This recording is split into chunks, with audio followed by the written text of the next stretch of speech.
C'est la surprise de la WWDC, la nouvelle version de CarPlay attendue au mieux pour l'année prochaine. Apple a osé briser son culte du secret et dévoiler à l'avance la future version de son système d'infotainment pour la voiture. Alors pourquoi cette avant-première? Apple aurait-elle besoin d'accélérer pour lancer un CarOS? Au-delà, comment améliorer CarPlay aujourd'hui qui n'est pas sans défaut? Quels accessoires? Débat.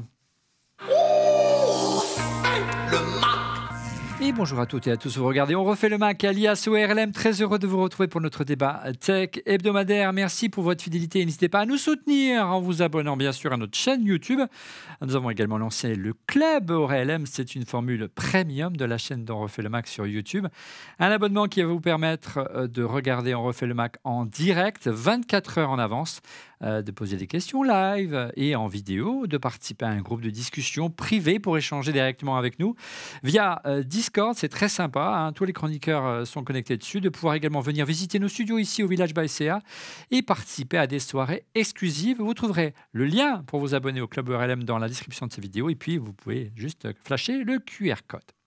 À mes côtés, comme chroniqueur cette semaine en plateau, j'ai beaucoup de chance, monsieur Laurent Pantanach. Bonjour Laurent. Bonjour tout le monde. Quelle belle casquette. Ouais, tu as vu ça? En fait, comme on m'a dit que tu es un fanboy, alors j'ai dit c'est pas du tout vrai. En fait, j'ai retrouvé ça dans mes. Tous des fanboys, un petit peu. Ouais, en fait, en même temps, la chaîne s'appelle On refait le Mac. Oui, on va pas s'appeler. On refait la patate. Non. Donc voilà, très content d'être avec vous sur un sujet que je connais bien, que j'aime bien, l'automobile. Voilà. J'ai passé quelques années dans cet univers. À ses côtés, il pratique beaucoup l'automobile pour nous rejoindre depuis Bruxelles et sa banlieue jusqu'à Paris.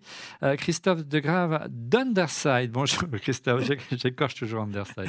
Pas de problème. Salut Olivier. Ça va bien? Super bien. En fait, c'est vraiment une émission que j'attendais avec grand plaisir depuis l'annonce. Tu as utilisé CarPlay pour venir, tu t'es laissé guider par l'autopilote. On va en parler ce soir. Exactement. Et je trouve que ta cravate te va ravir. Ah oui, parce que soirée exclusive, ce soir, il y en a une petite ce soir. C'est les Village Awards ici au Village by CA. Encore une fois, si vous avez l'opportunité de vous abonner au Club ORLM, vous aurez la possibilité de venir nous voir, de venir au studio, visiter un petit peu ce lieu qui est magique. C'est un incubateur de start-up situé au cœur de Paris, rue La Boétie. Et en duplex, qui de mieux que Didier Poulecani pour nous parler de Mac Forever, parler de CarPlay et de Mac Forever. Et en plus, regardez, il joue le jeu jusqu'au bout, il est dans sa Tesla.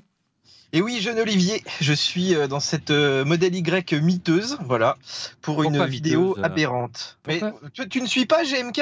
GMK qui est notre nouveau gourou de la presse automobile, tu sais bien. Ah, c'est miteux. D'accord. C'est miteux, voilà. Bon. C'est aberrant.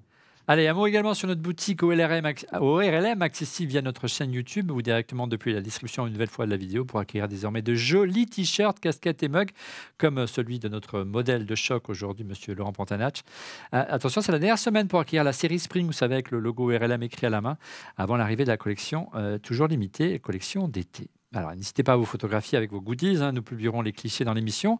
Un salut particulier cette semaine à Laurent Braquet, regardez, qui nous a fait un petit coucou et on le salue. Et il a la version limitée qui va devenir collector.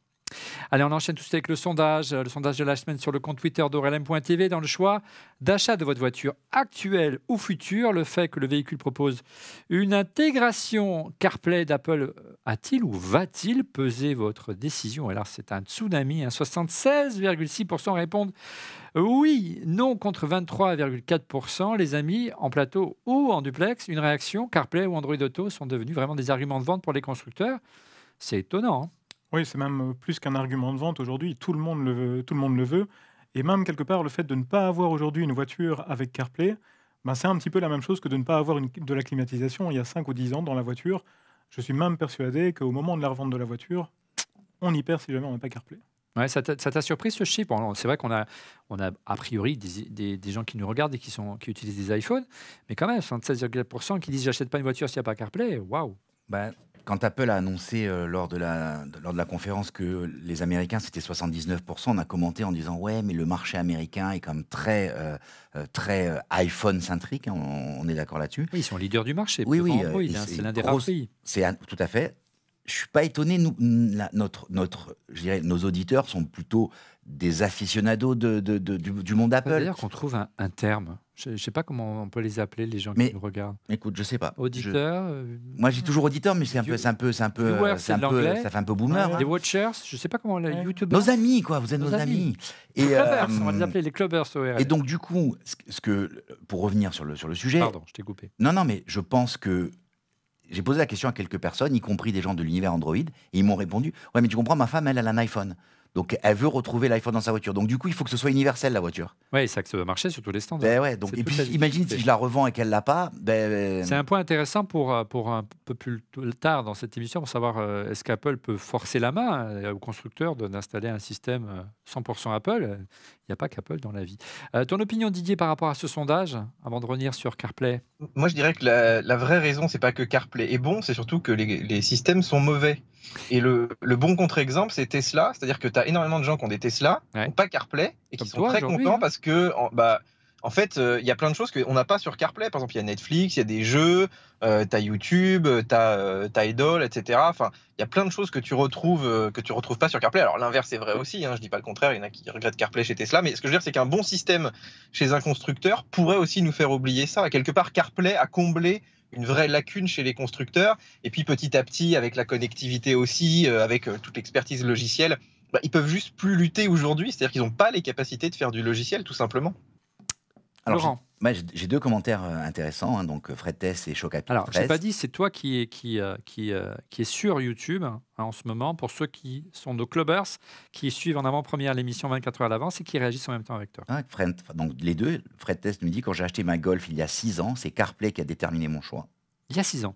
Ouais. Wow. Et Chocapic 13 nous dit, pour ma Mitsubishi, CarPlay a été décisif sur ma décision d'achat. Donc, tu vois, je pense qu'ils ont raison, quoi. Tu vois, les deux, c'est quelque chose. À un moment donné, tu dis, tu as peur qu'il manque quelque chose, à la voiture. Alors après, tout à l'heure, j'ai entendu, en préparant l'émission, que BMW, à une époque, avait décidé de rendre CarPlay payant et que Apple leur... C'était une option payante, c'est ça, sur la BM? Oui, ils continuent à le faire d'une certaine façon. C'est-à-dire Vous aurez deviné la marque préférée de notre ami. Oui, effectivement. Mais j'aime tellement CarPlay qu'à un moment donné, je pourrais me poser des questions, quoi. Ouais. Non, mais effectivement, pour BMW, tu dois, pour certains véhicules, en fait, tu dois vraiment passer par l'option GPS professionnel, grand écran, etc., que tu payes à BMW. Et après seulement, tu peux avoir... Ou c'est un abonnement? Alors, tu l'achètes en une fois, donc en une fois, en fait, tu achètes cette option qui est très chère, qui est au-dessus des 2000 € pour obtenir l'écran étendu sur lequel tu peux avoir CarPlay. Et puis, maintenant, c'est terminé. Ce n'est plus quelque chose que BMW fait maintenant parce que, effectivement, comme Laurent le disait, ils se sont fait un peu taper sur les doigts. Mais il y a encore quelques temps, tu devais en plus payer un abonnement supplémentaire pour avoir accès à ton CarPlay. Il n'y a pas de petites économies. En clair, restez avec nous parce que dans à peu près la moitié de l'émission, on vous fera une petite sélection d'accessoires. Pour ceux qui n'ont pas la chance d'avoir CarPlay, l'ami Didier vous a sélectionné quelques accessoires pour transformer votre voiture si elle ne l'est pas encore et ça vous coûtera pas bien cher. Alors avant de revenir en tout cas... Ce que tu dis pas, c'est que Didier, qui lui n'a pas CarPlay dans sa Tesla, est obligé de faire comme ça. C'est ça surtout. Comme ça. Pas encore. Il frime avec sa Tesla, mais il a le petit écran CarPlay à part. On va vous montrer ça tout à l'heure. Avant de revenir sur la nouvelle version de CarPlay qui nous a vraiment étonné lors de la WDC il y a 3 semaines déjà, voire même un mois, qui serait baptisé CarPlay Plus, hein, c'est ça Didier, si la rumeur dit vrai, et qui pourrait prendre le contrôle carrément de votre voiture. Retour sur la version actuelle qui n'est pas sans défaut et qui logiquement nécessiterait, vous allez voir, quelques évolutions. Alors, quelles sont les forces et faiblesses de CarPlay? Nous sommes tous d'accord pour parler de l'interface, hein, plutôt minimaliste, très simple, et peut-être un peu trop simple. Et c'est un choix, quelque part, Didier, assumé par Apple. Hein. Je pense qu'il faut aussi voir que le temps de l'automobile, c'est pas vraiment le temps de l'informatique, et que en fait, c'est des systèmes qui sont censés durer toute la vie de la voiture, et que quand CarPlay est sorti, il y avait plein de voitures qui n'avaient pas d'écran tactile, notamment chez Mercedes. Donc, ils ont fait une espèce de nivellement vers le bas en faisant un système qui, justement, il n'y a pas de multipoint parce que tu dois pouvoir le manipuler presque au trackpad. Et puis, les spécifications, il y a des spécifications hardware, il y a des petites puces à mettre dans ta voiture. Faut toujours que ce soit compatible, même s'il y a des mises à jour de ton iPhone. Donc, quelque part, ils sont un peu auto-bloqués avec ça. Alors, je ne sais pas si... Voilà, après, ils n'ont pas aussi mis forcément les forces pour faire évoluer tout ça. Mais par exemple, le multipoint, c'est vrai que ça manque énormément aujourd'hui. La plupart des écrans sont quand même multipoints sur les voitures. Tu te dis, c'est bizarre qu'ils n'aient pas fait un update hardware qui permettrait de faire ça. D'autant qu'Apple est a priori assez réactif là-dessus et qui pourrait ne pas être compatible avec les anciennes versions, tu vois. C'est un peu qu'ils l'ont inventé en plus, ce multipoint, entre toi et moi. Oui, mais quand CarPlay est sorti, ça existait déjà sur l'iPhone. Hein. C'est juste sur les voitures. On avait des écrans, tu sais, même encore, ils n'étaient pas capacitifs, ils étaient résistifs sur pas mal de véhicules. C'est très juste, Didier. Une petite réaction peut-être avec toi, Laurent, et peut-être Didier l'a dit, mais je crois qu'il n'a pas assez insisté sur un point, c'est que le problème hardware vient des constructeurs. Et du coup, cette interface minimaliste, un peu sans fioriture voulue par Apple, c'était tu conduis ta voiture, nous on va t'aider, mais on va pas te distraire. Donc il n'y a pas le hardware, il n'y a pas le truc. Donc aller zoomer ou pas zoomer dans une carte, c'est pas fait pour ça. Donc du coup, Apple a toujours assumé, a toujours dit nous on est là-dessus. Tu regardes la route et nous on a quelqu'un pour t'aider. Ça s'appelle Siri. Donc du coup l'idée c'est de rendre Siri assez bon pour que tu n'aies pas besoin. Donc l'écran te permet éventuellement d'afficher la carte, mais tu passes pas ton temps à regarder l'écran. Et aujourd'hui les accidents c'est les gens qui sont sur leur téléphone en train d'envoyer des textos. Hein. Et on pense bien. Il y avait une pub aux États-Unis, je l'avais déjà cité, mais tu sais c'est billboards américains, tu sais c'est un format très allongé. Hein, c'est les mascopes. Ouais, tu sais très très très étroit et sur la highway. La 101 qui va de San José à San Francisco, il y avait un bouton, une icône de message avec le rond rouge et il y avait écrit Better unread than dead, donc plutôt non lu que mort. C'est clair. Donc, et c'est vrai qu'on peut penser, mais je crois qu'il y a une question Twitter là sur ce sujet un peu plus loin sur la nécessité peut-être de normaliser tout ça, hein, Didier ou Christophe, mais c'est vrai que si on commence à zoomer pendant qu'on roule et à pincher sur les écrans, je suis pas très sûr que ce soit très très très salvateur. Hein. Tout à fait, c'est toujours une question de contexte en fait. Les interfaces utilisateurs, ce qu'on appelle le user interface et le user experience, donc l'expérience utilisateur, elle doit être contextualisée. Et effectivement, autant c'est très chouette d'avoir une tablette sur laquelle on va pouvoir pincher facilement, que pour le même prix, dans une voiture, on passe moins son temps à faire ce genre de choses. Et effectivement, dans les éléments d'interactivité, c'est d'abord Siri, les boutons tactiles, du véhicule, parce que c'est très, très facile de prise en main, etc. Et puis seulement à la fin, en fait, l'écran tactile. D'ailleurs, tout un tas de voitures n'ont même pas d'écran tactile. Oui, on continue à piloter avec un petit joystick, Didier, l'interface, et dans CarPlay, on se balade encore avec ça. Regardez cette réaction sur Twitter de Sébastien, alias Seb on Highway, ça tombe bien. La faiblesse de CarPlay, c'est l'intégration. J'ai un CarPlay sur des modèles Volkswagen et BMW. Parfois, CarPlay ne démarrait pas. Impossible de savoir si ça vient du smartphone ou de la voiture. Tout ça, finalement, Didier, ça vient du fait que c'est quelque chose de pas naturel pour la voiture. C'est une surcouche du système d'infotainment de la voiture, une surcouche logicielle qui est conçue pour tourner sur tous les OS et tous les hardware embarqués, dans les autos compatibles bien sûr. Comment ça marche? C'est comme si l'iPhone envoyait un flux vidéo sur l'écran, on pourrait, pour simplifier à l'extrême. Alors on pourrait dire c'est un écran externe d'iPhone, donc ça c'est la version simpliste. En vrai, c'est pas totalement le cas, c'est-à-dire qu'il y a un peu de hardware et il y a des échanges avec la voiture. Par exemple, les gens ne le savent pas, mais CarPlay, ça n'utilise pas le GPS de ton iPhone, mais celui de la voiture. En tout cas, en priorité, sauf s'il ne fonctionne pas. C'est vrai que des fois, on a des problèmes de GPS quand on met CarPlay, parce que celui de la voiture n'est pas forcément aussi bon que celui de l'iPhone. Tu as par exemple le basculement jour-nuit, tu as même aussi des petites infos, je ne sais pas si tu as déjà vu, il y a des voitures qui envoient une info comme quoi il n'y a plus d'essence dans la voiture ou plus de batterie. Donc, en fait, CarPlay a quand même des échanges avec la voiture. Mais voilà, c'est minimaliste. Je dirais que c'est juste pour faire fonctionner, par exemple, le retour écran. Tu vois, le retour du tactile, c'est bien une info qui est retournée aussi, effectivement, à l'iPhone. Mais c'est vrai que l'iPhone gère les 3/4 du soft. Les programmes sont lancés, en fait, en parallèle, comme avec un écran étendu. Et du coup, c'est vrai que tu es aussi limité par les capacités de ton iPhone. S'il va chauffer un peu, s'il est un peu plus lent, s'il est en plein soleil, s'il n'est pas bien branché, s'il y a des parasites sur le Wi-Fi. Enfin, c'est vrai que c'est aux aléas aussi de ce qu'on connaît déjà sur les téléphones. Christophe, Laurent.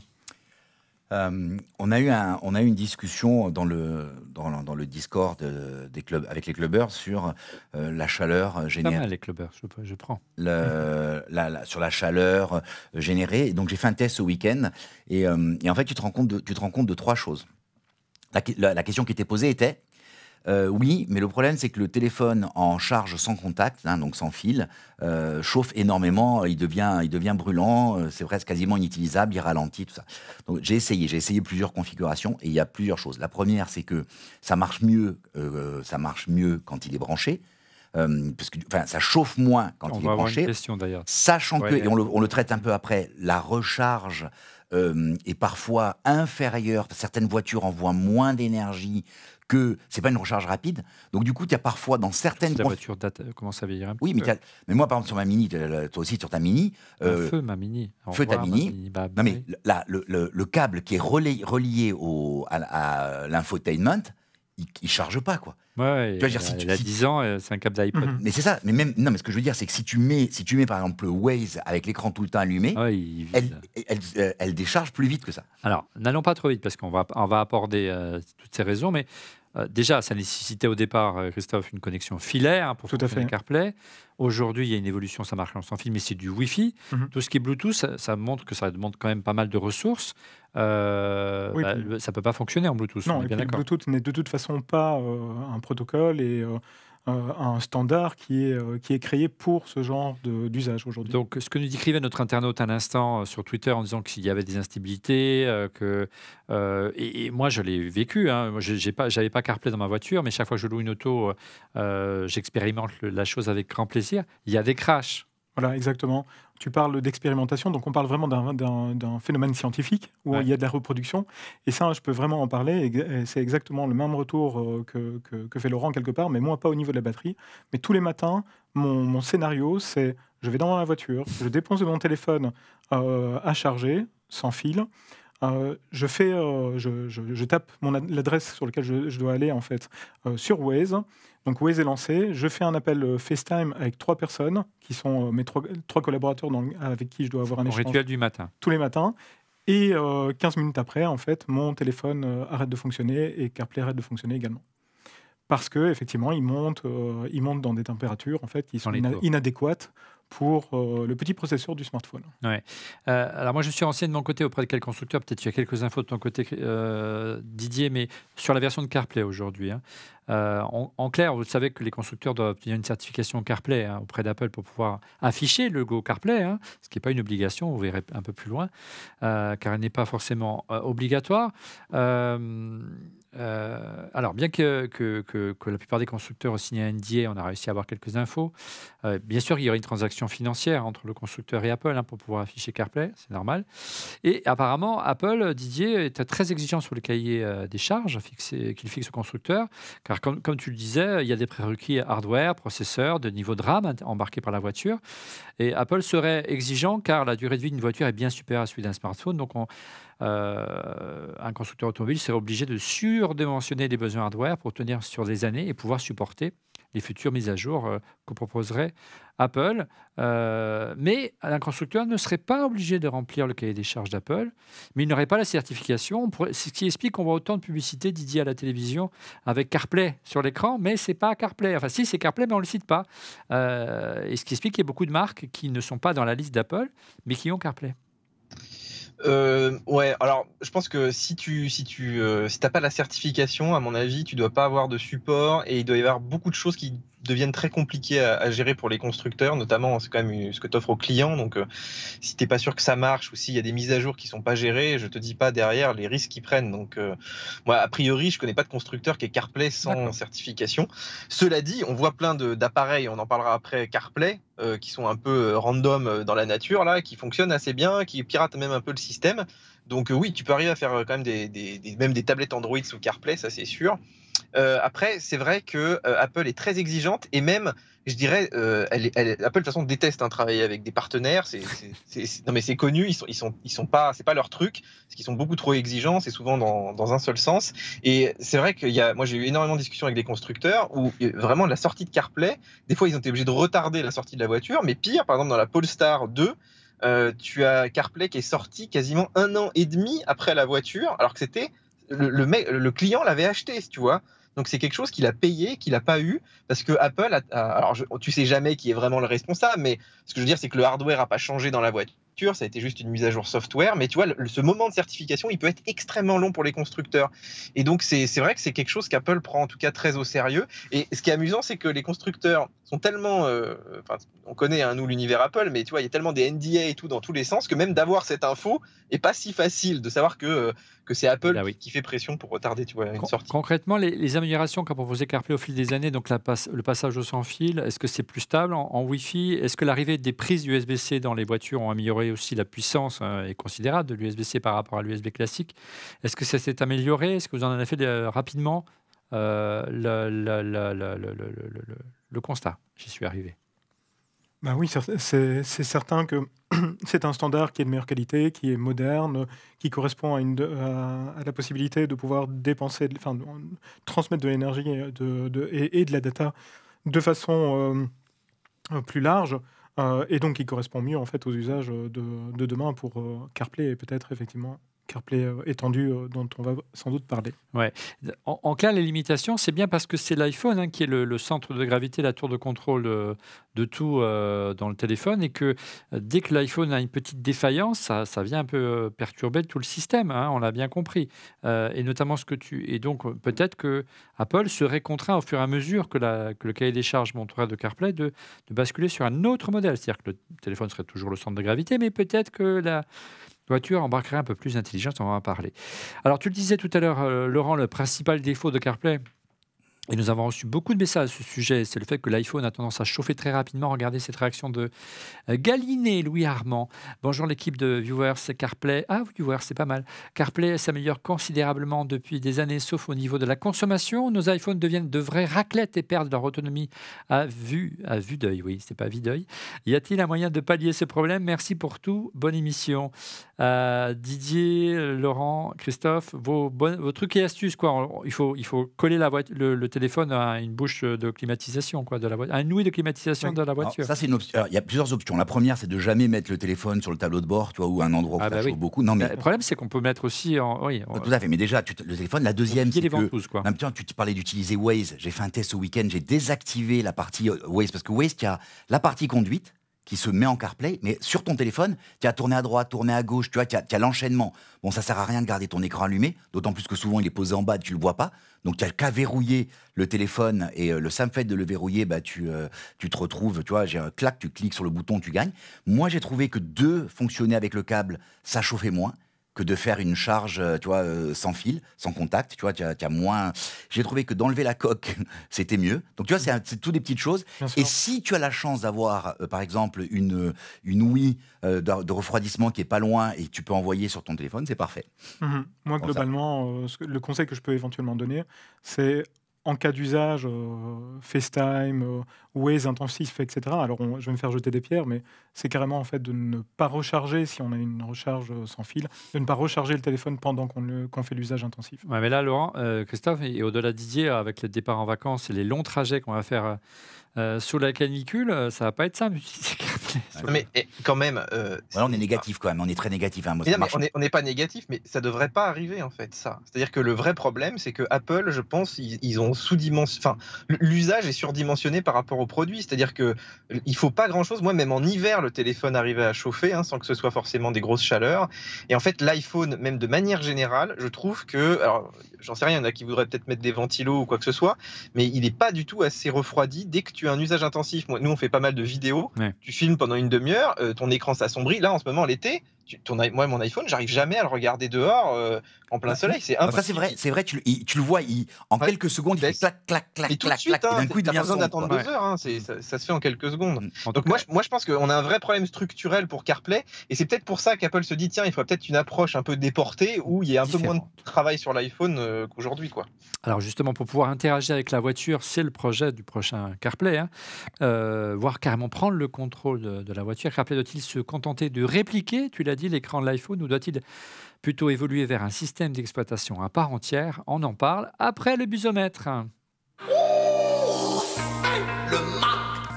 Le busomètre, ce sont les actus ou rumeurs qui ont le plus buzzé sur le site Mac Forever. Et comme chaque semaine, dans On refait le Mac, c'est notre ami Didier Policani qui nous présente ces 5 infos ou rumeurs. Et oui, Olivier, et on commence avec le MacBook Air M2 qui a été présenté donc il y a un petit moment maintenant et qui, alors c'est encore qu'une rumeur, alors peut-être qu'on aura l'info d'ici la publication de l'émission, mais en tout cas qui devrait être commercialisé le 15 juillet avec précommande donc une semaine avant, donc un peu après le MacBook Pro M2. Et puis je pense qu'il n'y aura pas beaucoup de stock, donc si vous en voulez un, dépêchez-vous. Par contre, c'est clair qu'il est cher, on en reparlera après, mais c'est vrai qu'on n'a pas trop tendance à le conseiller aujourd'hui, sauf à vraiment ceux qui veulent la machine le premier jour. Ah, tu veux vraiment pas qu'on reçoive de machine d'Apple, hein, c'est pour les prochaines semaines. Disons qu'il y a mieux pour moins cher chez Apple. Donc, voilà. Mais ça veut dire également qu'il y aura certainement des refait le Mac et des vidéos sur Mac Forever un peu plus tard dans le mois de juillet, c'est ça que tu es en train de me dire? Qu'on va nous faire travailler l'été, ouais. Nous, on avait prévu de passer des vacances, bah tu vois, voilà. Allez, on reste dans le Mac et on parle du MacBook Pro cette fois-ci. Oui, alors ça, c'est un défaut qu'on avait relevé au tout début, dès qu'on a reçu le MacBook Pro, qu'on a acheté, hein, je précise donc, et que effectivement le disque était plus lent que la version de il y a 2 ans, de 2020, la version M1. Et on était très surpris de ça. Alors, apparemment, c'est le cas que sur l'entrée de gamme, mais bon, c'est celui que beaucoup de gens achètent. Bien sûr. Et en fait, il y a des youtubeurs qui ont démonté la machine. Donc, tu vois, eux, ils ont plus d'argent que nous, ils peuvent les défoncer. Mais ils ont repéré qu'en fait, Apple a mis qu'une puce mémoire pour le disque.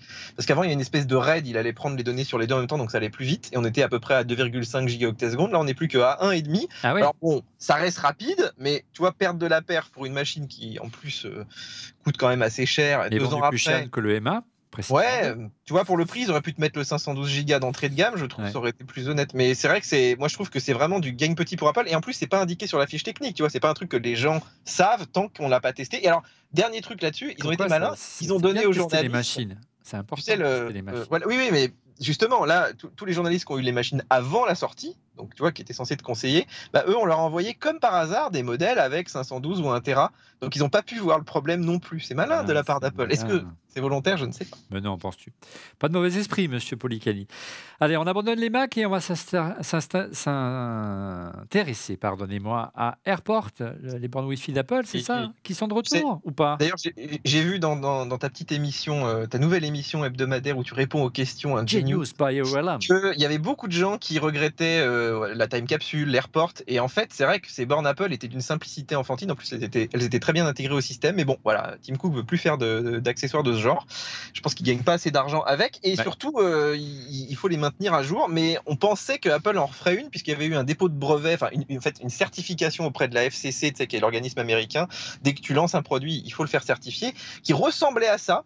Et en fait, on a eu la réponse cette semaine. En fait, c'est un outil réseau à Cupertino. Ils ont beaucoup d'outils réseau dans le campus d'Apple. Donc, ils créent des petits boîtiers comme ça spécifiquement pour eux. Diagnostic, des choses comme ça.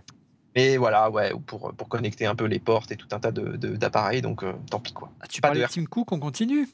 Voilà, alors je sais pas si tu es allé voir Jurassic World, mais moi, je suis allé le voir avec les enfants. Et vraiment. Non, mais j'ai eu le malheur d'aller le voir aussi. Alors, moi, j'ai pas trouvé si mauvais que ça, mais bon, je suis bon public de ces trucs-là. Mais par contre, le méchant, entre guillemets, c'est Tim Cook. Ouais. Et c'est Tim Cook, mais pas juste. Il lui ressemble physiquement, tu veux dire?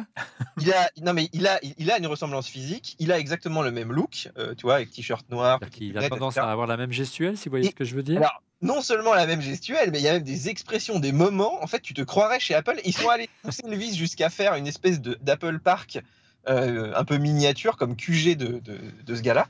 Et en fait, c'est complètement fou parce que tu te dis quelque part, tu te demandes si le réalisateur, enfin celui qui a écrit le script, n'a pas une dent vraiment contre Tim Cook parce qu'il passe vraiment, tu vois, pour le PDG un peu fou. C'est clairement fait exprès, c'est sûr et certain.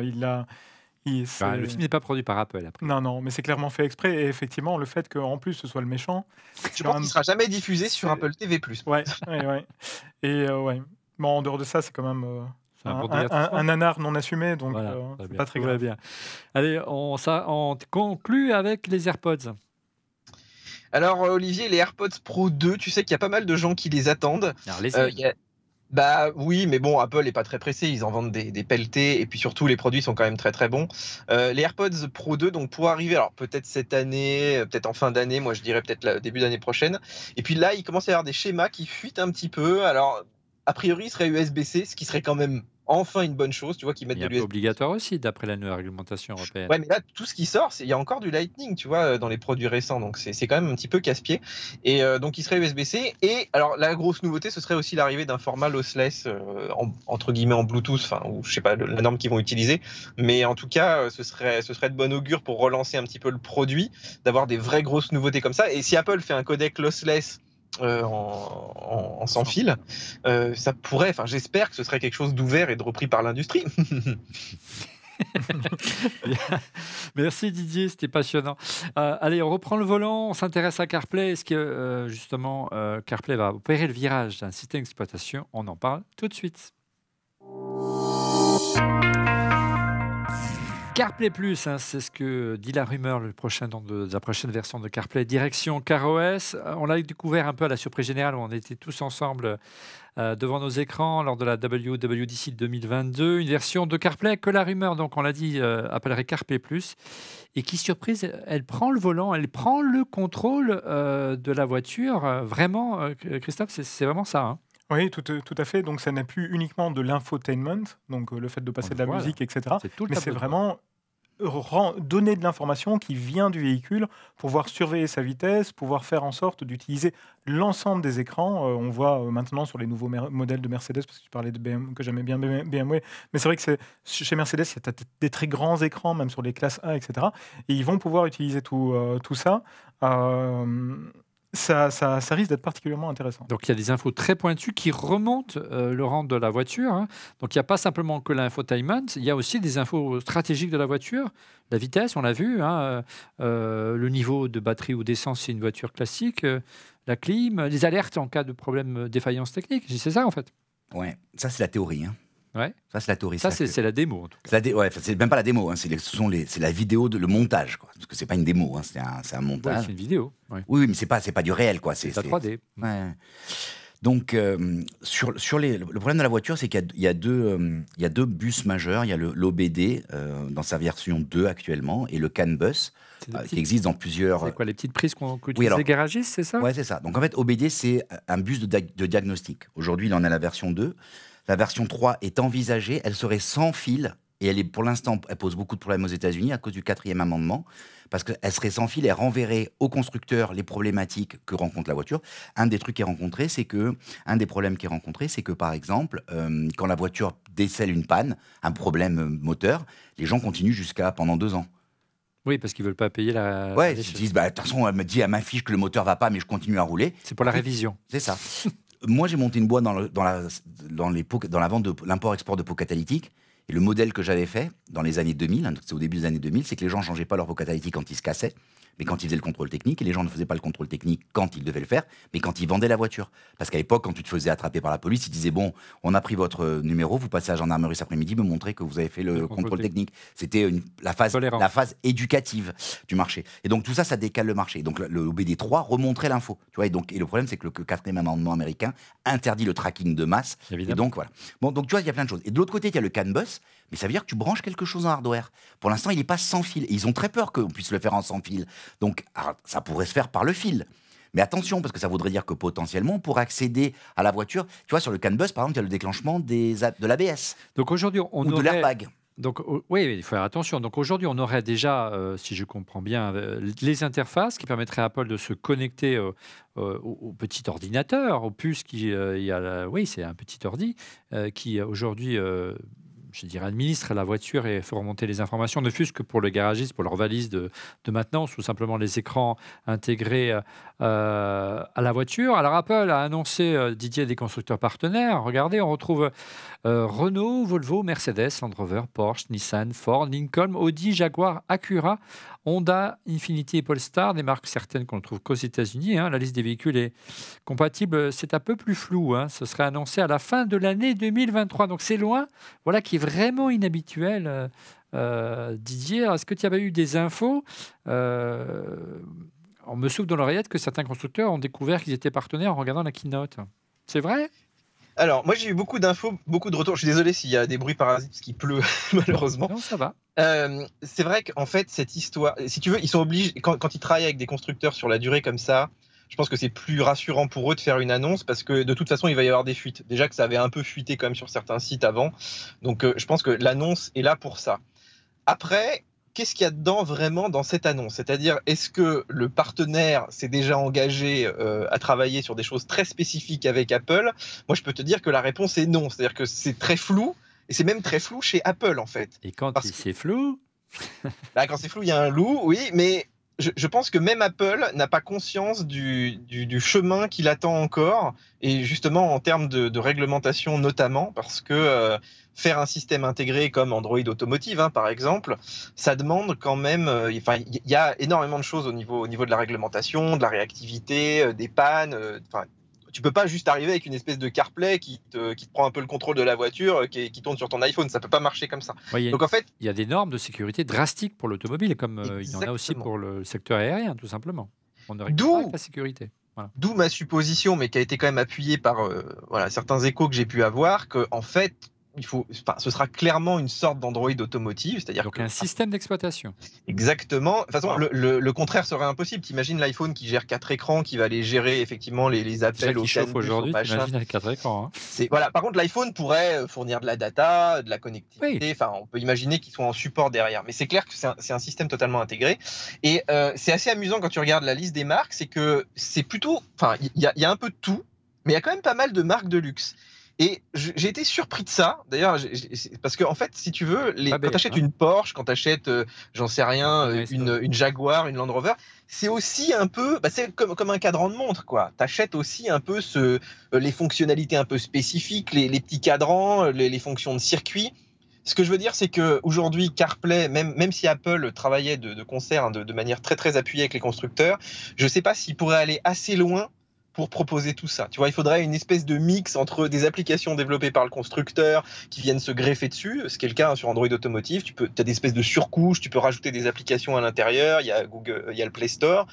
Donc, est-ce qu'ils sont en train de faire une espèce d'Android Automotive bis, ce qui, à mon avis, va être quelque chose comme ça, j'imagine pas autrement, ou simplement une espèce de version un peu play school, tu vois, pour les gens qui sont dans l'univers Apple, qui auraient juste quelques fonctionnalités basiques, mais qui se retrouvaient dans un univers, et puis s'ils veulent repasser chez Porsche, chez Audi et tout, pour avoir leur environnement basique, ce serait peut-être possible. Tu vois, moi j'imagine quelque chose comme ça. En tout cas, les échos que j'ai eus chez les constructeurs, c'est effectivement qu'il y avait eu un peu de surprise. Il y en a certains, ils s'étonnaient même presque d'être sur le slide, mais ils n'ont pas osé dire, bon, on verra un petit peu, on verra ce qu'on prend à l'intérieur. Mais ce que je veux dire, c'est que je pense que le chemin est long, et quand ils te mettent fin 2023, c'est les premières annonces, c'est-à-dire qu'il ne faut même pas attendre des véhicules, je pense, avant au moins 2025. Je terminerai par juste pour finir sur ce côté timeline. Aujourd'hui, tu as déjà des fonctions dans CarPlay qui sont très avancées, mais qui ne sont pas implémentées. Par exemple, BMW, c'est le seul qui utilise, tu sais, le double écran avec Apple Maps sur l'écran des compteurs. C'est le seul, alors que c'est disponible depuis iOS 14, donc ça fait 2 ans. C'est-à-dire qu'aujourd'hui, rien que de travailler avec Apple pour mettre ça en place, il y a des SDK, c'est quand même bien fichu. C'est pas très compliqué, les constructeurs le font déjà pas. Donc t'imagines une intégration aussi poussée que ça, si Apple garde un contrôle total, ça me paraît je vois ça comme une espèce de long chemin, effectivement. Oui. Alors tu as dit 2 choses, habile transition, et si vous voulez réagir, les amis en plateau, pourquoi maintenant? Pourquoi Apple déjà s'accorde viole une règle absolue de l'ADN d'Apple, c'est-à-dire de préannoncer un produit qui va arriver qui est plus qu'un prototype, on l'a vu, hein, c'est une vidéo, hein, c'est même pas un produit. C'est une matérialisation en 2D, hein, c'est une motion design. Hein. Pourquoi autant anticiper une annonce? Pourquoi et du coup prendre le risque de dévoiler un secret? Très certainement pour couper l'herbe sous le pied à des projets dont on ne connaît peut-être pas encore le nom aujourd'hui, d'autres de firmes concurrentes peut-être. On sait que déjà Google a fait ce choix-là, assumé depuis déjà 2 ans. Et tu as testé la Mégane électrique, Didier, elle est équipée aujourd'hui de Google Automotive et c'est très réussi. Ensuite, il y a une chose... Compatible CarPlay, en passant. Exactement. Ensuite, une autre chose, c'est qu'on parlait d'expérience utilisateur tout à l'heure. Aujourd'hui, on parlait des pannes du smartphone, qu'il était effectivement chargé et surchargé quand on utilisait CarPlay. C'est aussi une façon de pouvoir ouvrir une fenêtre, faire en sorte qu'il y ait une porte de sortie en disant non mais ok, ça c'est la situation actuelle, mais demain regardez, on va vers ça. Et c'est particulièrement intelligent et en termes de marketing, mais aussi en termes d'adoption continue du produit. Et je voudrais juste dire une chose aussi, c'est qu'en parlant de l'expérience utilisateur, donc vous le savez, je n'arrête pas de le répéter, Apple est fan de l'intégration verticale, un logiciel connu sur un matériel connu. Et aujourd'hui, si on prend encore l'exemple de BMW que je connais très bien, il y a la couche de BMW, c'est pas le cas avec CarPlay. Il y a CarPlay, et la couche de BMW vient ajouter des messages devant CarPlay, vient te couper l'accès à CarPlay en te disant tu viens d'arriver dans Paris, tu dois passer au mode électrique, etc., etc. Cette expérience utilisateur elle ne peut plus exister comme ça en fait. C'est impossible. Oui. Il faut fluidifier, et pour fluidifier en fait, il faut que un seul fournisseur de logiciels de voiture puisse prendre la main sur le véhicule. Pour toi, c'est plutôt le scénario sur lequel Apple serait l'interface de référence pour certains constructeurs. Regarde, Laurent, si tu veux réagir à la réaction sur Twitter de Pierre-Louis Bernardi. Je pense que c'est pas loin de notre pays, ça. Pour moi, au vu des problèmes d'interface de certains constructeurs comme Volkswagen, a proposé quelque chose de stable, logiciel voir les vidéos de Mac Forever sur l'ID3, même si c'est depuis corrigé, je trouve très logique de se trouver vers un spécialiste de la tech avec des interfaces solides et fiables. Regarde encore cette réaction de Stéphane Becquet. Bonjour la team, ne pensez-vous pas que la première difficulté sera le deal financier entre les marques et Apple ? Il faudra que ces marques reconnaissent être dans une impasse et en interface et le logiciel accepte de rémunérer Apple à ses tarifs. Il y a aussi ce point-là. Bien sûr, je peux me permettre encore, je suis désolé, aujourd'hui c'est moi qui fais les tunnels, mais c'est bien la première fois. Il est important de... prendre une télécommande au milieu de la figure. Mais vas-y. Non, mais effectivement, ça fait des années en fait que BMW, Volkswagen et autres constructeurs font des interfaces pour leurs véhicules. Et c'est nul. C'est complètement nul. Il faut utiliser les mots et les adjectifs en fait quand ils conviennent. C'est exactement ça. Donc si demain BMW ou Volkswagen nous dit non, mais finalement on va faire les interfaces nous-mêmes et ça va très bien se passer, moi je ne les crois pas. Ça, c'est une première chose. Laurent. Pardon. Et la deuxième chose, parce que je suis vraiment dans un tunnel, pour le coup, la deuxième chose, ce qui convient à une émission sur les voitures d'ailleurs, et la deuxième chose, c'est que le marché a toujours raison. Et le marché, c'est nous, c'est les utilisateurs. Et les utilisateurs veulent quoi ? On le sait aujourd'hui, on le voit au travers des stats et des chiffres qu'on a cités en début d'émission. Ils veulent CarPlay dans la voiture et c'est eux qui vont donner leur légitimité à Apple. Il n'y aura pas une question de je dois discuter avec le constructeur, c'est... Le marché le voudra. Quoi. Regarde, Laurent, si tu veux réagir à cette réaction... Juste une chose. Ça va dans la suite. Regarde, la réaction de Jean-Christophe, qui est un... Ah oui, tout à fait. C'est après ça qu'il faut que je le dise. Ouais, voilà. En plus. Qui est un clubbeur sur le qui a réagi, donc VIP, qui a réagi sur notre Discord. Jean-Christophe nous dit donc j'ai du mal à imaginer que des marques comme Mercedes ou BMW abandonnent leur propre OS, surtout qu'ils sont plutôt efficaces. Bon, ou alors on pourrait peut-être choisir l'interface constructeur ou celle d'Apple. Donc si tu te contredis un petit peu, Christophe, en tout cas, hâte de voir l'émission. J'espère que vous le regardez en direct. Laurent. Justement, je suis pas du tout d'accord ni sur l'efficacité ni sur l'ergonomie.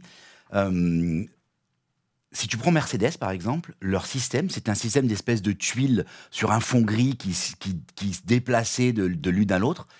C'est hideux, quoi. C'est hideux, quoi. C'est une mauvaise interface de la fin des années 90, quoi. Et alors, la toute dernière version, et Didier pourra en parler parce qu'il a trouvé qu'il y avait une amélioration, mais tout ce modèle, toutes ces séries depuis 15 ans, où c'est ce truc gris, où tu déplaces, quand tu regardes la radio, tu as le truc pour simuler l'autoradio. C'est moche, quoi. Et tu te dis qu'il y a une voiture qui est au top. Non, mais il y a un truc qui est au top de la qualité. C'est confortable, c'est silencieux, c'est puissant, c'est joli. Et qu'il y a une interface qui est hideuse. Et l'exemple, c'est que les mecs, ils continuent à vouloir mettre. Alors, il y a toute une théorie derrière, à mettre une horloge avec des aiguilles, quoi. Tu vois, Didier, ton opinion, toi qui testes de plus en plus de véhicules. Oui. De moins en moins de Mac.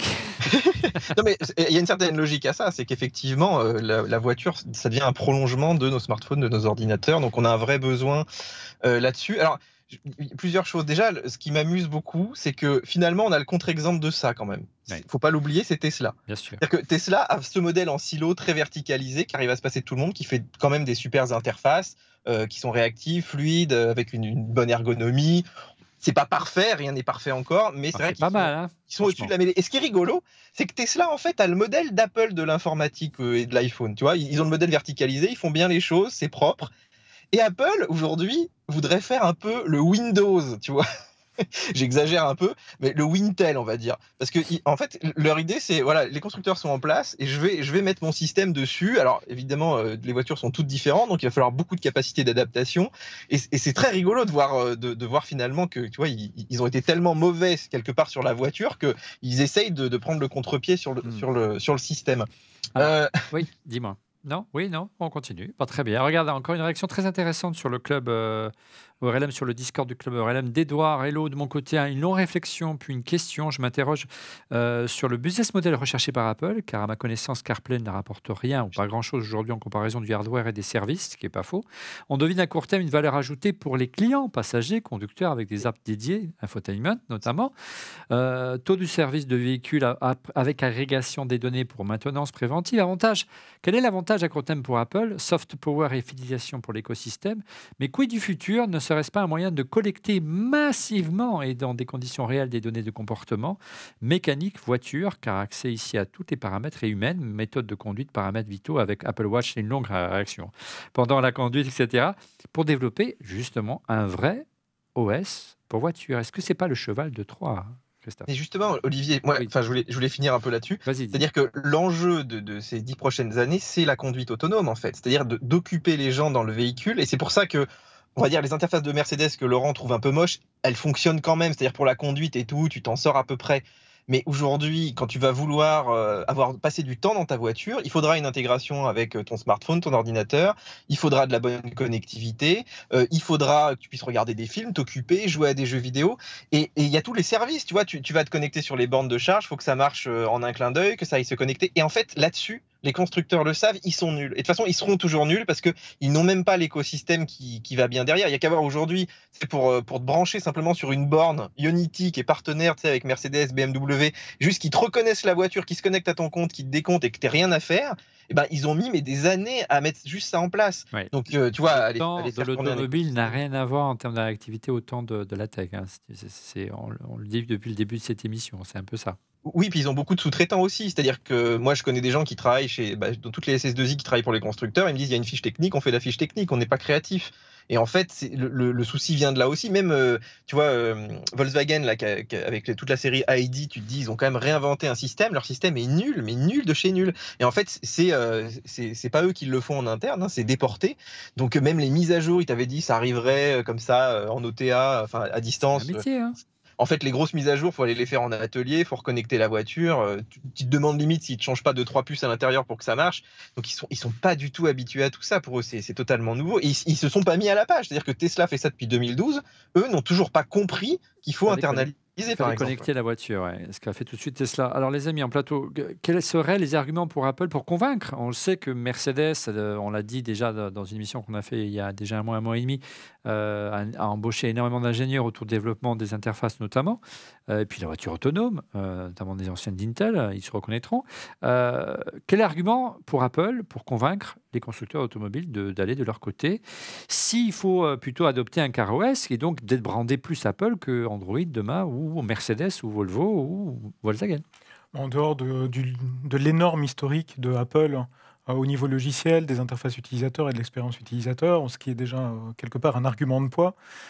C'était cette partie écosystème qui était citée effectivement par notre clubbeur aussi, et qui est indispensable en fait, et que Apple maîtrise parfaitement de A à Z. Ils savent ce que c'est qu'un écosystème. C'est sans doute l'une des seules marques au monde à bien comprendre comment fonctionne un écosystème et comment effectivement on effectue de la rétention d'utilisateurs au travers de tout ça. Il y a aussi l'aspect chez Apple, protection de la vie privée qui n'a jamais été mise en défaut. Et là, on sait tout.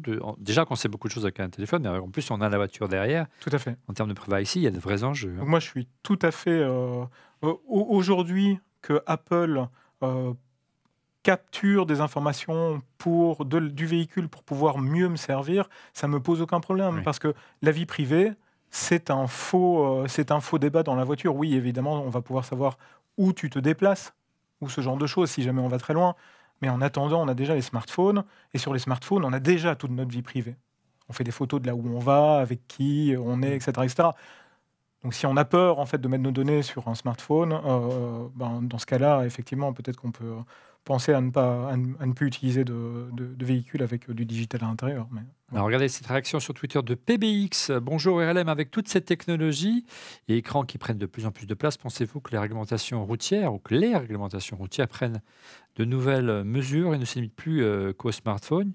Alors moi, je me suis renseigné auprès d'un grand constructeur. D'ailleurs, ils m'ont dit Apple a fait un joli coup de com', pour ton info, Didier. Alors, d'après lui, si demain Apple devait lancer une version de CarPlay aussi évoluée que celle qu'on a vue l'autre jour lors de la WWDC, qu'il choisissait de faire du mirroring, c'est-à-dire de renvoyer les infos depuis l'iPhone, ce serait techniquement possible, mais il y aurait en tout cas en France un problème autour de la réglementation automobile en matière de sécurité qui est très exigeante. Par exemple, si vous voulez afficher la vitesse, des informations de sécurité, il ne peut pas avoir de lag comme il y a aujourd'hui avec l'iPhone. Il ne peut pas avoir de temps de latence. Ça doit être vraiment instantané parce que c'est de la sécurité. Donc là, Apple se heurterait à un mur et à un plafond de verre. Ensuite, on m'expliquait que dans la démo d'Apple, on voyait des voyants de sécurité. Tu sais, Didier, qui s'allumaient, qui s'éteignaient. La réglementation française demande que ces éléments soient fixes et toujours au même endroit pour que les utilisateurs puissent les reconnaître et les identifier du premier coup. C'est important. Voilà. Et enfin, il m'expliquait tout simplement que c'est compliqué le modèle d'Apple car beaucoup de constructeurs automobiles ont choisi de fermer la partie compteur vitesse, vraiment information vitale, tu le disais tout à l'heure, et se refusent catégoriquement à l'ouvrir à des partenaires tiers. Alors, on espère qu'Apple trouvera les arguments, mais tu pourrais très bien avoir, tu sais, dans le CAN bus, qui est le bus de trucs, il y a différents niveaux. Tu vois, l'ABS, l'airbag, c'est le niveau le plus sommaire. Le clignotant, tu vois, si le clignotant il se déclenche pas, c'est grave, mais c'est moins dangereux que si tu frappes de prendre l'airbag dans la gueule pour protéger. Du coup, on pourrait très bien imaginer qu'il soit sur une des couches très très hautes, c'est-à-dire celle qui a le moins d'importance, et ça serait juste de l'information, quoi. Et tout peut qu'Apple apporte une solution matérielle sur mesure. Cependant, à ce jour, ce n'est pas logiciel, c'est matériel. Ouais. Ça ne marche que quelque chose qui est branché. Et ça ne marche pas avec de l'USB. Donc ça veut dire qu'il faudra quelque chose qui soit prend l'info et l'envoie vers l'USB, soit prend l'info et l'envoie vers la radio. Alors, pour la régie, on va sauter une question Twitter. On va passer à la suivante. Regardez cette réaction de Mohamed Valsan. Apple étant avant tout un vendeur de matériel, quel serait son intérêt de ne proposer qu'un seul système d'exploitation plutôt qu'une automobile tout entière? Parce que c'est ça aussi la finalité d'Apple. Alors, on pourrait penser aux services payants comme modèle économique, mais lequel, dans ce cas, on parlait de voitures autonomes. Oui, on peut légitimement se poser la question, Christophe, Didier. Oui, je pense que clairement, Didier, désolé si je te prends la parole, mais globalement, aujourd'hui, on ne peut plus considérer que Apple est un vendeur de matériel. Aujourd'hui, tous les efforts qui sont faits autour du M1, du M2, etc., évidemment, ne servent qu'une seule chose, c'est aussi la consommation et la diffusion des services de Apple. Donc aujourd'hui, il est hors de question, et d'ailleurs, ça ne l'a jamais été. Apple fait de l'intégration verticale, comme on le disait tout à l'heure, logiciel bien connu sur un matériel bien connu. Il faut bien du logiciel, et d'autant plus aujourd'hui, en fait, il faut du service. Donc on a l'impression que le futur de CarPlay, Didier, pour conclure, parce qu'on est déjà très en retard ce soir, c'est que CarPlay, il y a de l'ambition, c'est clair. L'iPhone resterait toujours un petit peu au centre du jeu, mais plus comme une clé, la clé d'identification, la clé de la voiture pour la démarrer, la clé d'identification de l'utilisateur avec toutes ses informations personnelles et le traitement des données qui seraient collectées mais pas distribuées au niveau des serveurs. Oui, clairement. De toute façon, faut pas se leurrer. Hein. Ce système va être vraiment embarqué dans les véhicules. Moi, j'ai eu pas mal de retours à ce niveau. Plus de mirroring. Voilà. Mais par contre, l'iPhone, effectivement, en fait, comme le disait, je ne sais plus lequel d'entre nous tout à l'heure, mais c'est une question d'écosystème. Si tu es sur l'iPhone, tu as envie que tes données se retrouvent un peu sur la voiture, que tu aies tes petites alertes qui puissent popper, par exemple, pendant que tu conduis, j'en sais rien. Et c'est vrai que du coup, l'iPhone sera peut-être juste un petit fournisseur de data, mais plus en tout cas le centre de tout ça. De toute façon, ça va pas être possible, comme tu le disais, au niveau de la législation. Moi, je trouve ça quand même très intéressant, c'est les enjeux commerciaux sur plein de sujets. Tu sais que là aujourd'hui, on parle de pouvoir, par exemple, juste payer ta recharge de voiture, comme ça, tu passes devant la borne, tu as juste à te brancher. Aujourd'hui, ça marche que sur certaines bornes. Il y a que Tesla, même chez Tesla, ça marche que sur les bornes Tesla. Donc, en fait, il va y avoir plein de services qui vont être connectés à la voiture. Quand la voiture va se déplacer toute seule, il va falloir qu'elle puisse ouvrir des barrières de parking. Aujourd'hui, tous ces trucs-là existent, mais c'est à chaque fois des silos, des petits mondes bien spécifiques. Chez Tesla, tu as un système pour ouvrir, par exemple, les portails automatiquement, mais il faut des portails qui soient compatibles avec le système et tout. Donc, clairement, on va être au centre d'un écosystème. Et en fait, l'écosystème existe déjà quelque part, hein. Il est avec le téléphone. C'est juste que les usages de la voiture sont un petit peu différents. Et l'apport d'Apple, ça va être finalement de boucler la boucle en termes de service. Tu vois, tu as l'Apple sur ton ordinateur, sur ton téléphone, tu l'auras sur la voiture. Et de toute façon, qui d'autre finalement qu'Apple peut faire ça? Enfin, par Google, bien sûr. Mais... Pas faux. Et au-delà, ne boudons pas notre plaisir, hein. Pour une fois qu'Apple laisse quelques petits cailloux, quelques indices sur le futur, on va prendre beaucoup de plaisir à essayer de dessiner des plans sur la comète. Alors, en attendant CarPlay+, revenons à la version actuelle de CarPlay avec une sélection d'accessoires indispensables qui permettra, vous allez voir, de pas mal l'améliorer. CarPlay, les accessoires indispensables. Didier, tu nous as sélectionné, entre autres, des accessoires pour améliorer CarPlay. Tu as la parole. Et je les ai tous testés, donc après, si vous voulez voir les petites vidéos qu'on a fait, n'hésitez pas. Alors, le premier, c'est CarLink. Alors, en fait, c'est un petit boîtier, il y a plein de versions qui existent, on en trouve sur Amazon, un peu partout. En fait, l'idée, c'est si tu as un CarPlay filaire, donc en USB, tu branches ce boîtier, et au lieu de te connecter sur la voiture, tu te connectes sur ce boîtier. Donc, comme si tu avais un CarPlay Wi-Fi, tu vas le voir sur ton iPhone. Et lui, en fait, t'offre du CarPlay sans fil. Tout simplement, il se fait passer un petit peu pour le système sans fil de CarPlay. Il fait relais, si tu veux. Ouais. Et ça marche étonnamment bien. Alors, pas chez toutes les marques, mais moi, j'en ai testé quand même un certain nombre. Et c'est vrai que c'est pratique pour le quotidien. Tu rentres dans ta voiture, tu n'as pas forcément envie de te brancher. Sur un grand trajet, tu peux te brancher, mais sur les petites courses, les petits trajets, tu rentres dans la voiture, tu as tout de suite ton Waze et tout qui s'affiche, et surtout tu peux le laisser dans la voiture, c'est tout petit, tu le laisses vraiment branché dans le véhicule.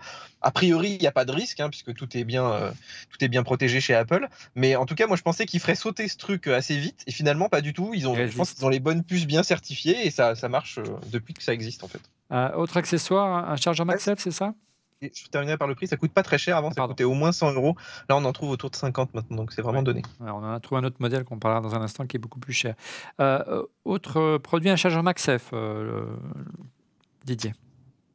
Oui, alors moi c'est un modèle 2SR que j'utilise depuis pas mal d'années. D'ailleurs, je le mets dans toutes les vidéos parce qu'en fait, il vient se mettre dans les petites grilles d'aération. Il est MagSafe, donc tu peux plugger un iPhone ou au pire si tu lui mets une petite coque.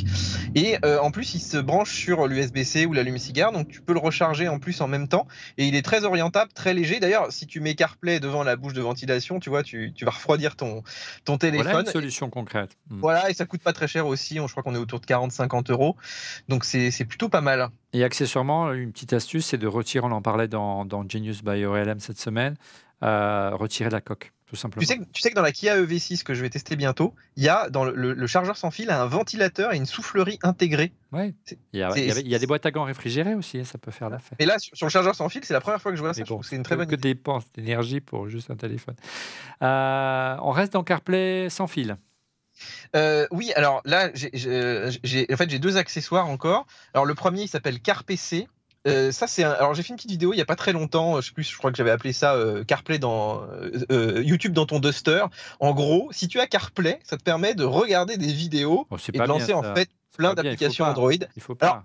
Alors, disons-le, aujourd'hui, faut quand même prendre ses responsabilités. Tu peux prendre une tablette et la mettre devant ton tableau de bord. N'importe qui peut faire ça, même son téléphone. Il y a des gens qui regardent des vidéos. Si tu veux. Moi, j'en vois sur l'autoroute qui regardent des vidéos avec leur smartphone. Machin. Donc voilà, c'est des choses à ne pas faire. Par contre, pendant qu'on recharge sa voiture, ça peut être sympa. Parce que exactement. Sont longs. Et en fait, eux, ils sont arrivés à pirater le. Alors ça, par contre, je sais pas comment ils sont arrivés à le faire, mais ils sont passés par CarPlay pour aller te balancer un signal vidéo. Et là-dedans, ils mettent ce qu'ils veulent. C'est-à-dire qu'ils ont mis par exemple un Android dans lequel tu peux mettre une petite carte SIM, par exemple. Ouais. Et en fait, t'as un vrai Android. C'est-à-dire que le vrai Play Store, où tu peux télécharger toutes les applis, Canal Play, tout ça, et tu peux en fait regarder des films. Mais alors évidemment, c'est à faire à l'arrêt. Mais je trouve ça génial parce que tu as des bons écrans maintenant. Des fois, tu as des écrans très larges, notamment chez Mercedes et tout. Tu dis, on peut rien faire avec ces écrans. Dans CarPlay, tu n'as même pas YouTube, Netflix. Donc, à l'arrêt, ce serait quand même sympa de pouvoir les exploiter. Et là, ça marche. Et ça marche étonnamment bien. Des fois, il y a un petit décalage, tu vois, entre le son et l'image suivant les applications. Mais globalement, ça fonctionne quand même très bien. J'étais assez surpris de ça. Et pareil, ça vaut pas très cher. On est sur quelques centaines d'euros, tu vois. Moi, je trouve que ça peut valoir le coup, quoi. Et est-ce que tu as trouvé une solution pour ceux qui n'ont pas aujourd'hui CarPlay dans leur voiture ?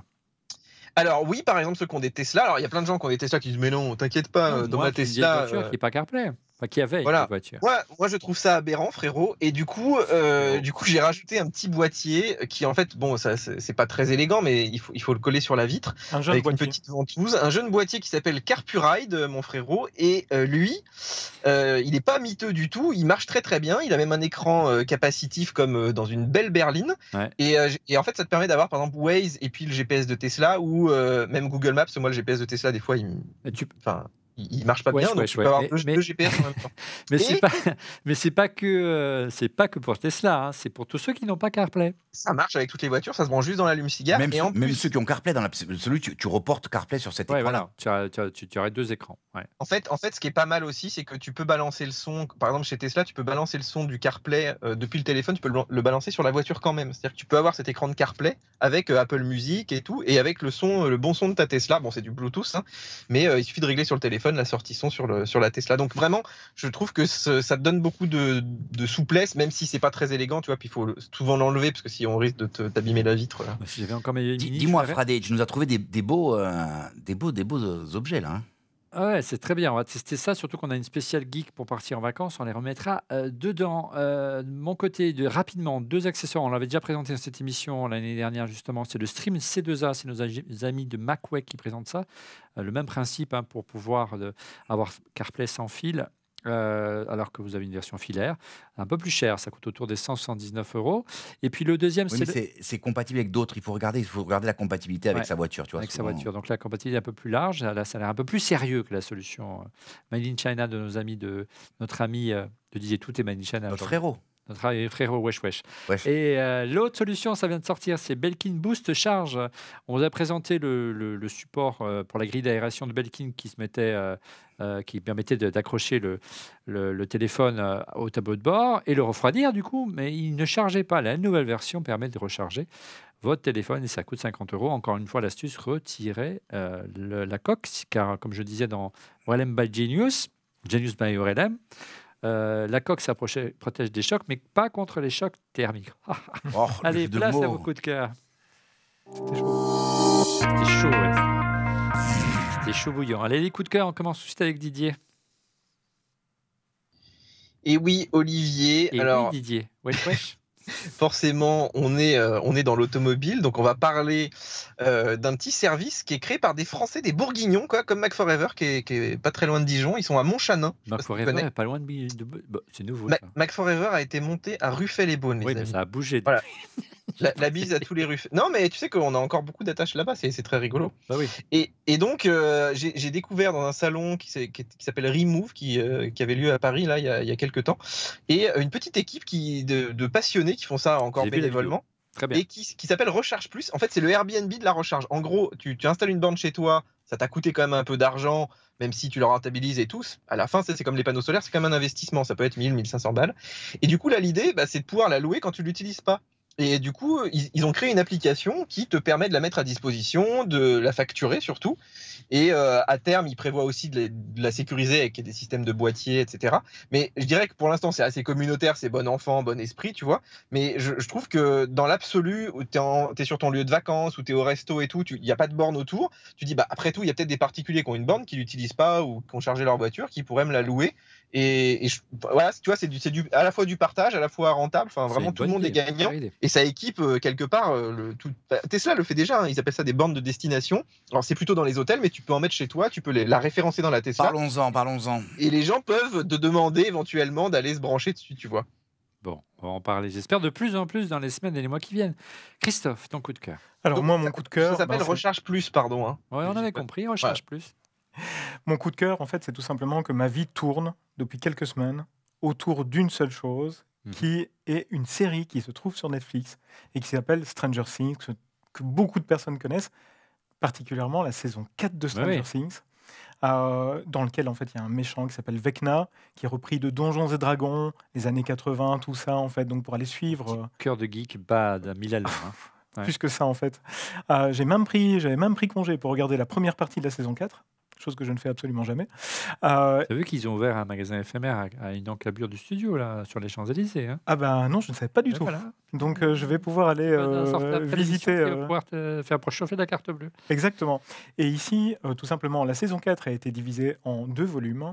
Et demain, 1er juillet, on a le volume Donc, numéro 2. le jour même de la diffusion pour ceux qui nous regardent le vendredi. Exactement. On a le volume 2, donc la fin de cette saison 4 qui arrive. Donc on va savoir si Non, Oui. non. Moi, j'ai pas encore vu. Laisse-moi. Ah non, mais justement, Ouais. on verra bien No spoiler. qui va être battu, comment la saison 5 va être abordée également.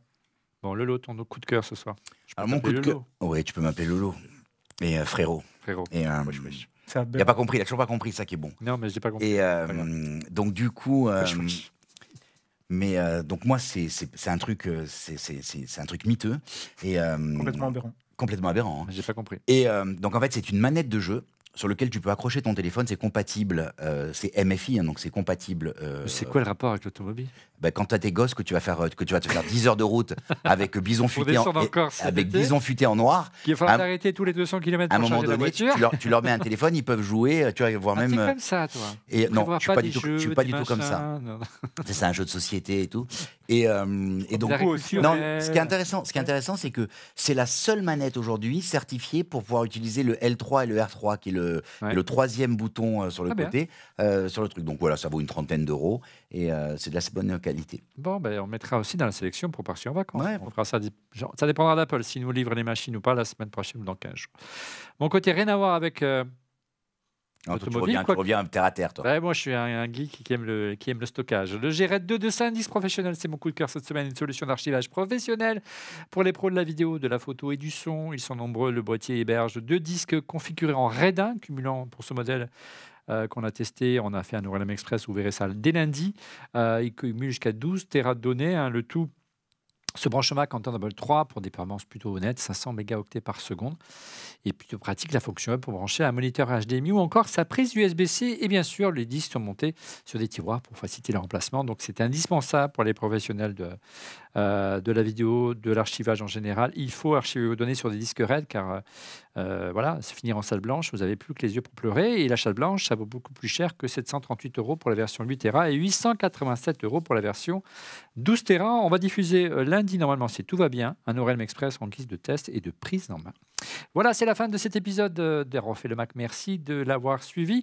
Merci encore pour votre fidélité. On se donne rendez-vous la semaine prochaine, dès mercredi, pour Genius by ORLM, un nouveau format, on l'a dit, sur la chaîne de Refait le Mac. Une fois aux questions, n'hésitez pas d'ailleurs à nous poser des questions via Twitter ou via le compte Discord ou carrément dans les commentaires de cette émission. Et n'oubliez pas non plus de vous abonner au Club ORLM. C'est une formule premium et payante de la chaîne Refait le Mac sur YouTube. Un abonnement qui va vous permettre de disposer de nos émissions 24 heures en avance, de les suivre en direct et de pouvoir poser des questions live comme ce soir ou en vidéo et de participer à un groupe de discussion privée pour échanger sur Discord. Ils sont tous connectés, les chroniqueurs, prêts à vous répondre et partager leurs coulisses, de pouvoir également venir ici au village Baïséa visiter nos studios et il y aura des soirées comme ce soir, des soirées un petit peu exclusives. Elle est arrivée un peu trop tôt pour pouvoir la partager avec vous. Vous trouverez le lien pour vous abonner au Club ORLM. Vous avez vu le QR code également dans la description de cette vidéo. On se retrouve la semaine prochaine, les amis. On espère pouvoir parler des MacBook Pro la semaine prochaine. On croise les doigts. Semaine prochaine ou jamais. Apple, hein. Parce qu'on les aime, Moi, j'adore on témoigne. Moi, j'adore Apple et j'adore Apple. Voilà. Et Tim Cook. Voilà. C'est quelqu'un de formidable. Quand tu as refait le Mac l'émission, j'ai beaucoup d'admiration pour lui. Et vraiment. Je vous donne rendez-vous la semaine prochaine pour un nouvel épisode. On vous proposera un test complet, donc j'espère, du MacBook Pro M2. Et pour être prévenu en temps réel de la mise en ligne de l'émission, je vous invite à vous abonner, bien sûr, tout court. Hein. Vous n'êtes pas obligé de passer à la version payante. Hein. C'est important aussi pour nous. Vous abonnez à notre chaîne en cliquant sur le petit bouton. N'oubliez pas également de cliquer sur le petit pouce et la cloche. Merci encore pour votre fidélité. À la semaine prochaine. Au revoir.